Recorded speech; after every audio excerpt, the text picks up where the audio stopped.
Hey friend, and welcome back to the Alex Makes VR podcast. Today is episode number 4 of my new series where I'm taking you step by step through the process of how to create a virtual reality film. Today, we're going to talk about script writing, a really key piece of the puzzle when bringing your project to life.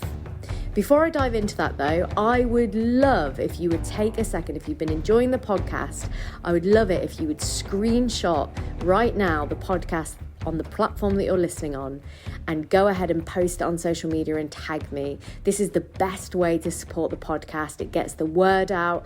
Obviously, you can wait to the end and include a quote from, or a tip that you've learned from the podcast, but it would mean the world if you would take a second to share so that other creators can find the podcast and learn how to create a VR film. With that being said, let's dive into the episode. Unlike the traditional film screenwriting process, VR doesn't have a standard for how you should be writing your scripts. So right off the top, this is personally how I write my scripts. But if you have a better way of communicating your idea through writing, you should do that. Because all a script is essentially a way for someone to imagine what the piece looks like before it's even been made. Everything from the kind of feeling of tension, the ambience, the emotions, a sense of the characters' personalities, everything has to be conveyed through your writing. And this is what makes it kind of interesting, because whereas in traditional film, you can almost direct on the page, in your VR script, you do have to direct on the page, but you also have to account for the fact that people will be able to look around. So you need to include enough detail about the space, about the feeling, about what you're anticipating your audience will be doing, that, when you do get into the production process, all the key crew members, or even just for yourself if you're creating it independently, you have a really good idea of what that space needs before you start production, okay? Now, the way that I write a VR script, and I talked about this a little bit in the last episode, which is I go into a script after I've already blocked out what I want to happen in all of the scenes. So I know what the interaction's going to be between the characters in that scene. I know where they are. I know what kind of day.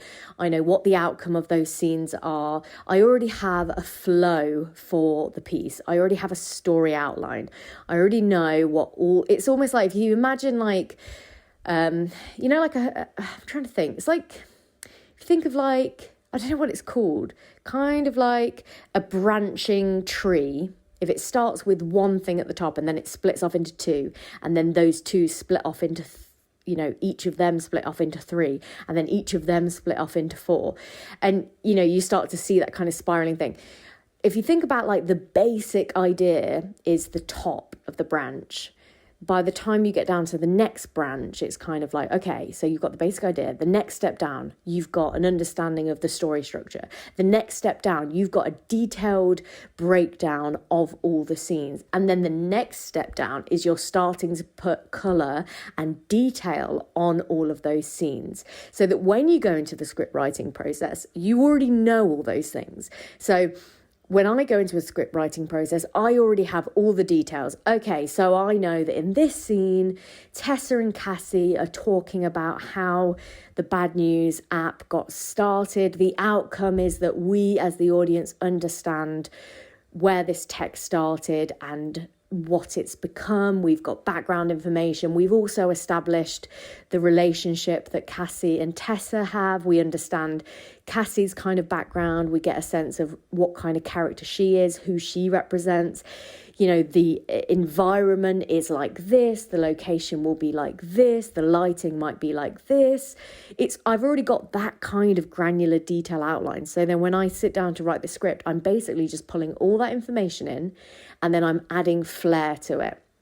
I'm writing in my style, which I tend to write in quite a conversational, witty, pacey, quite hyperbolic way. I like to paint vivid pictures with metaphors or kind of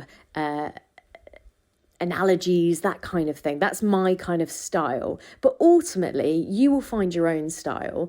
But the key thing is that you're basically painting a picture so that if I was an outside producer looking to come on board, I could read your script and I could automatically see in my head what this piece will look like as a finished project.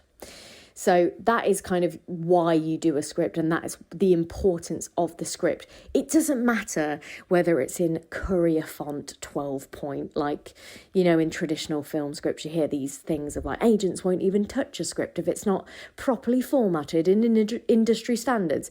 Screw that. We don't have any of that. The point of a script is to convey your idea. So you've got your idea, you've got your scene breakdown, you've got all the granular detail, or maybe not, maybe you've just jumped straight into the script writing process. How do you write a VR script? So the way I do it is quite similar to the filmmaking process, in the sense of I open, your top line of the script needs to kind of tell you instantly the key information about what scene it is, where you are, like what's the location, are you interior or exterior is usually included, and then what time of day it is. So the key information goes first, bolded, top of the scene. So it might be scene 1, Tessa's garden, exterior, evening. Okay, so automatically I've got all of the key location information. And then my first opening paragraph, and the opening paragraph is kind of the most important one, because you want to hook, if other people are going to be reading this, you want to hook them in, you want to get them invested in the world, and you want to establish very quickly what kind of feeling you want your audience to be having at this point. So, for example, my opening paragraph for Bad News is quite tense. It's quite mysterious, okay? It's quite alluring, I hope. You meet Tessa, who is the main character, who is you, essentially. But I'm building a real picture about what the atmosphere is like. I'm describing that we can hear screaming and crying. We can hear our own heart thumping. We are like disorientated. We don't really know where we are. If we look around, we can see X, Y, and Z. If we look down, we can see this. And that's really important detail, especially for a VR script. Chances are, if your audience, especially if they're new to VR, chances are that first scene of your film will be the scene where your audience looks around the most. Because most audiences spend the first 30 seconds kind of acclimatizing to their virtual environment. So they might explore a little bit more than what they will do going forward. So what I've noticed through years of showcasing VR is that people generally will look around, you know, they'll like, ooh, where are we? This is a new place, interesting. So you want to give them a little bit of time to acclimatize, and then bam, you draw them into the action, and generally speaking, they will follow your direction from there as to where they should be looking. And that's through action, choreography, and sound design. So your opening scene. Notice when I'm talking about, I mean, this isn't the exact wording of the Bad News script, but, I'm talking about if we look this way, if we look that way.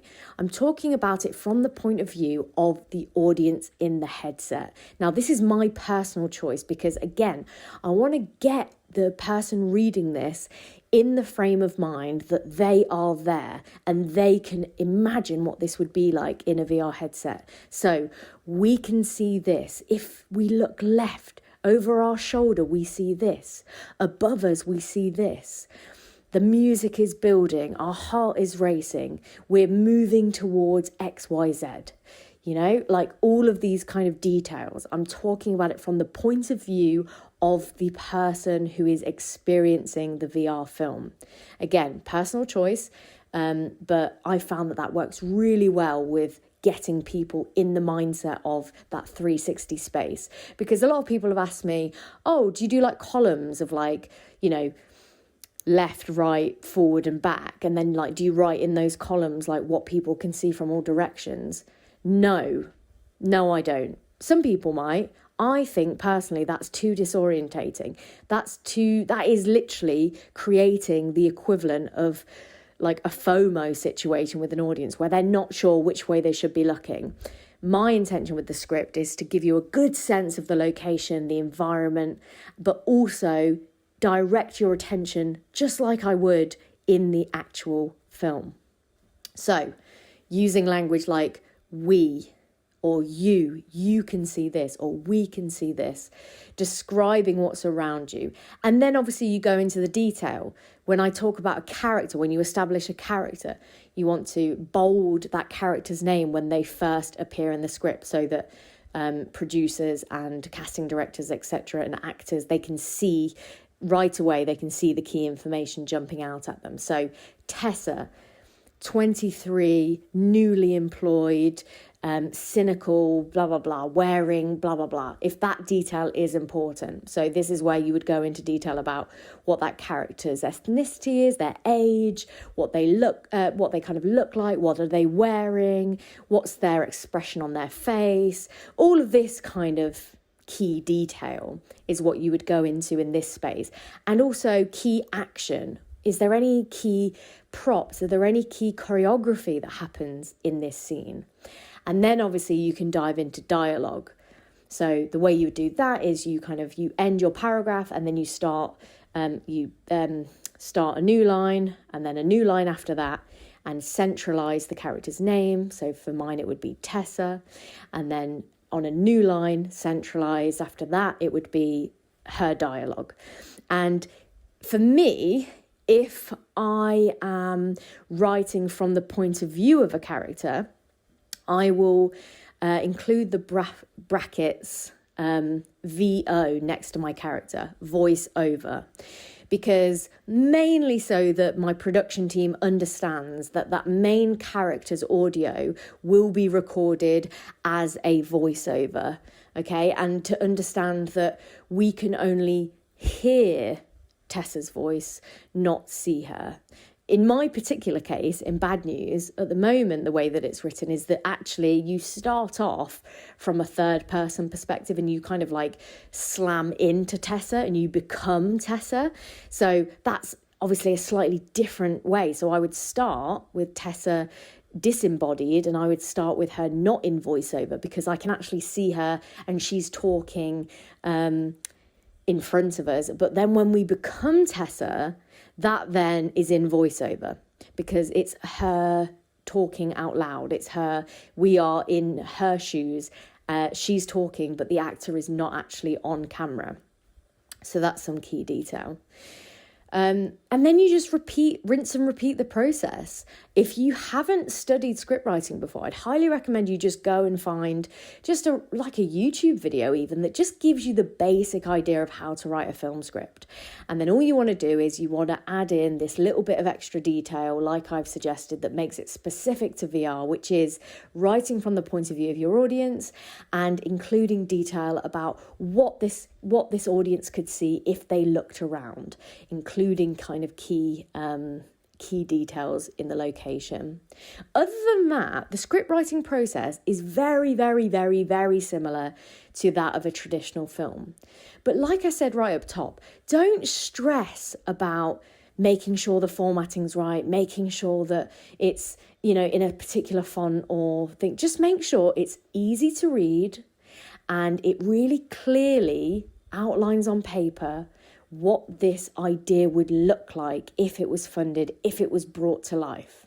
Most of you listening, and myself included, won't have an external producer that comes on board after the script write, okay? Most of us will kind of be creating our own pieces. My producer, they are with me from the beginning, and it's kind of, I'm not pitching them with the script.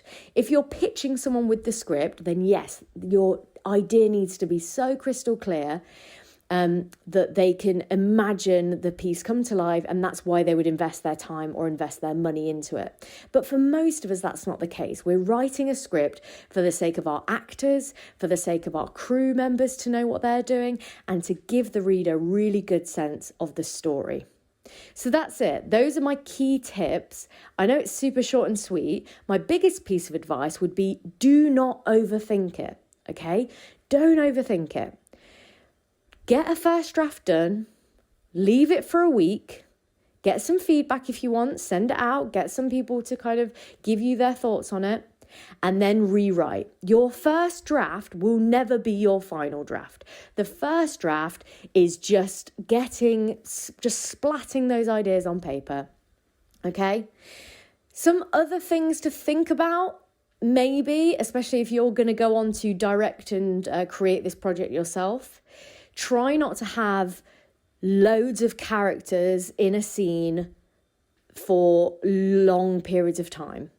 And the main reason I would say that is because the choreography and the talent that your actors would have to be able to pull off a really long scene with lots of intricate dialogue where loads of people are talking at different times and people have got different actions is going to be really, really difficult in 360 or VR unless you are creating it in animation or computer generated graphics. Mainly that's because you don't tend to cut with a 360 camera. So if your scene on paper is 1 or 2 minutes, that scene consists of one shot usually. So whereas in traditional film you might have like a 5-minute long scene, but that consists of about 20 different shots all edited together beautifully, in VR that's not the case. So make sure that you're really intentional with who you're putting in your scenes. And if you are going to have long scenes, try and keep the action and the amount of characters to a minimum. I'll just very quickly tell you a story of when I didn't think that through, and I wrote a really complex scene where there was like about 10 characters in the same shot, and they all had intricate overlapping dialogue, and the scene was about 5 minutes long. It took us 23 takes to get that scene. We ended up going over time. We ended up having to pay the actors overtime because we had gone over. It ended up being very, very tense because the actors were getting super on edge about the fact that we couldn't get through the scene without someone messing up. And it would be a case of one character would mess up and then that would make everyone else nervous. So then in the next take, they got it right, but another actor would then mess up their lines. It was an absolute nightmare. And what I learned from that was either, unless you're going to have like loads of budget and loads of time to pull that scene off, you really need to make sure that if you're going to have scenes with lots of characters talking, make it short and sweet. Okay, make sure there's a reason for it, especially if you're an indie producer, especially if you're independently creating. The simpler, the smaller amount of characters, the better. Okay, it will keep your audience engaged and it will be easier to produce. So those would be my only real kind of tips, just making sure that if you're going to have really long run-on scenes, not loads of major characters, not massively complicated choreography, but other than that, go wild. Just bring your idea to life with your writing. And if you're not a particularly strong writer, okay, just think about how you would describe this story to someone, to a friend. Maybe even voice record yourself talking through the scene, talking through some of the dialogue. Maybe if you've got some friends that are good at improv and like you're not very good at writing dialogue. Like I don't think I'm particularly strong at writing dialogue. So I love to kind of like improv back and forth with friends, or I like to like hear it aloud. If you've got the budget, you could obviously get some kind of actors to like read through the script and you could be like adjusting on the go. But really, I would say don't overthink it. Get your first draft on page, and then get feedback, and then come back to it and rewrite. Another big tip about writing dialogue, and something that I've been really trying to do recently, is every time I'm around people, or anytime I'm on a phone call, anytime I'm listening in on people having a natural conversation, I'm picking up on the rhythm of their dialogue. I'm picking up on the natural way that people speak, because sometimes I've worked with clients and they think that they can write the scripts because, it's not hard, is it? Like, you just write the scripts. But their dialogue is so wooden and it's so clunky, and it's so like, this is exactly what the scene is all about, and I'm going to say it really clunkily and just overtly, and I'm not even going to try and hide it with some natural dialogue. I'm just going to say, what, isn't this presentation hard, Dan? And Dan replies, yes, it is. If only our boss could recognize our work. You know what I mean? It's just really over the top and really cringe. Like, if your dialogue isn't natural sounding, your audience will check out, or it will stick out like a sore thumb. So make sure that if you are one of those people, or you're not great at dialogue like myself, then listen in on conversations, listen to podcasts, listen when you have like conversations with people, even this podcast itself, listen to how I'm talking. I'm not talking like a robot. I'm not re-rehearsed. I'm not scripted. And you can really tell because naturally I interject words like, or, and the flow of the conversation, the flow of the dialogue is different to how it would be if I was reading off a script. So that's another key tip. I think that's it. I think I've emptied my brain on you of my kind of key takeaways for script writing for VR. But if you've got any other questions, anything else you want me to cover in terms of script writing, then please reach out to me, because I would love to answer any questions. It's Alex Makes VR on Instagram and Twitter. Like I said at the beginning, if you wouldn't mind sharing the podcast, if you got value from this, that would mean the world and really help me out to get the word out about this podcast. And that's it for this week. I'll speak to you in the next one.